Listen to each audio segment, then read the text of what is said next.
এই যে আপনাদেরকে দেখাচ্ছি আমি ভুট্টা ফার্মেন্টেশন হওয়ার পরে, যেহেতু এখন দুপুর 11টা, তো আমি প্রথম থেকে আপনাদেরকে দেখাইতে পারিনি।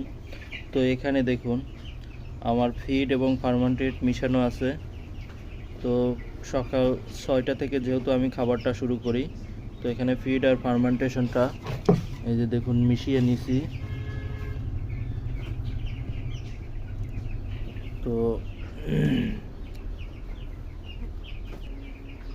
এই খাবারটা এই মিশানোর পরে, তো এটা আমি যা করব, এটা এখন আমি খাবার সরাসরি পরিবেশন না করে, ফিড আর যেহেতু ফার্মেন্টেড আমার এখানে মিশানো আছে, তো এই খাবারটা এখন আমি সরাসরি মুরগিকে কিভাবে দেবো দেখুন।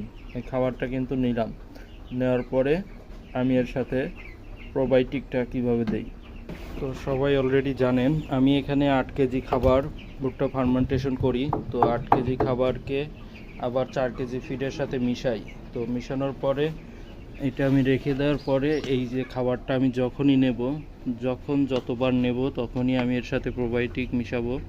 তো এই দেখুন আমি প্রোবায়োটিকটা কতটুকু পরিমাণ মিশাই, মানে খুবই সামান্য। আগে যারা ভিডিও দেখেছেন এই বোতলে কিন্তু আমি এই প্রোজাইম ভেটটা রেখে দিয়েছি। এই যে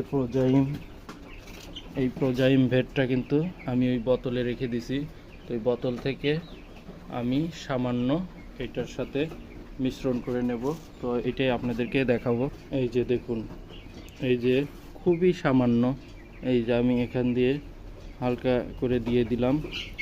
দিয়ে দেওয়ার পরেই কিন্তু আমি এটা এখন মিশ্রণ করে দেব। তো এইভাবেই আমি সরাসরি নিয়ে যেয়ে মুরগিকে খেতে দেব। তো আপনারাও এইভাবেই করবেন, ইনশাআল্লাহ রেজাল্ট ভালো পাবেন।